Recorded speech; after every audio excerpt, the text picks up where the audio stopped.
ఒక్క బ్రెడ్ కొనుక్కోవడానికి 100 ట్రిలియన్ డబ్బు కావాలంటే నమ్ముతారా? ఇది సినిమాల్లో కాదు. నిజంగా ఓ దేశంలో జరిగింది.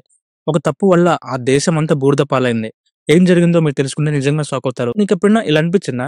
ఒక దేశంలో డబ్బున్న వాళ్ళుంటారు. అండ్ అలాగే పేదవాళ్ళు కూడా ఉంటారు. ఇంకా చెప్పాలంటే పేదవాళ్ళే ఎక్కువగా ఉంటారు. ఒక గవర్నమెంట్ తలుచుకుంటే పేదవాళ్ళందరినీ ధనవంతులుగా మార్చగలదు. కానీ ఎందుకలా చేయట్లేదని చెప్పి మీకో డౌటొచ్చిందా? ఆ డౌట్‌కి ఈ వీడియో మీకు పర్ఫెక్ట్ ఒక ఆన్సర్ అయితే ఇస్తుంది. సో, ఇంకెందుకులే let's start our topic. Zimbabwe అనే ఒక ఆఫ్రికన్ దేశం ఒకప్పుడు మంచి వ్యవసాయ సంపదతో మెరిసిపోయింది. కానీ 2000 సంవత్సరంలో ప్రభుత్వం ఒక తప్పుడు నిర్ణయం అయితే తీసుకుంది.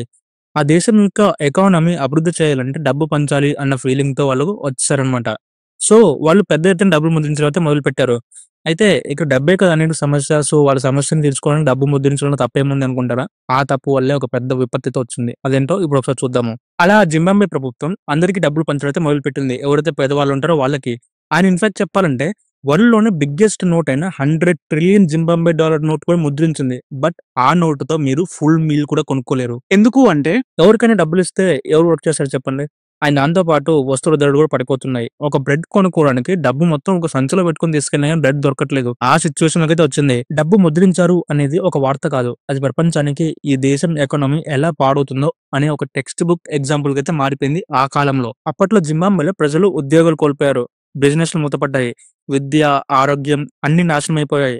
అంతటితో ఆగలేదు. వాళ్ళు చివరికి తమ దేశ నోట్లను వాడడం మానేసి అమెరికన్ డాలర్లు, అలాగే సౌత్ ఆఫ్రికా రాండ్‌లను వాడడం అయితే మొదలుపెట్టారు. ఇది విన్న తర్వాత మీకు డౌట్ రావచ్చు. మన దేశం కూడా ఇలాగే డబ్బులు ముద్రించి అందరిని పేదరికాన్ని నిర్మూలించాలన్న ఉద్దేశంతో ఇచ్చేస్తే మనం వాటిని తట్టుకోగలమా? కామెంట్ చేసి చెప్పండి. ఇప్పుడు జింబాబ్వే పేరు చెప్పగానే గుర్తొచ్చేది చరిత్ర పుస్తకాల్లో వాళ్ళు తీసుకున్న ఆర్థిక తప్పుడు నిర్ణయాలు గుర్తుకొస్తాయి. వాళ్ళేం దొంగతనాలు చేయలేదు. యుద్ధాలు చేయలేదు. ఒక తప్పుడు నిర్ణయం వల్లే ఆ దేశం యొక్క ఆర్థిక పరిస్థితి మరీ దారుణమైతే పడిపోయింది. ఇలాంటి రేర్ అండ్ ఇంట్రెస్టింగ్ ఫ్యాక్ట్స్ మీకోసం తీసుకొస్తూనే ఉంటాను. సో, అవన్నీ మీరు మిస్ అవ్వకుండా చూడాలంటే మన ఛానెల్ సబ్స్క్రైబ్ చేసుకోండి. అండ్ అలాగే ఈ వీడియో మీకు నచ్చితే లైక్ చేయండి. అండ్ మీ ఫ్రెండ్స్‌తో కూడా షేర్ చేసుకోండి.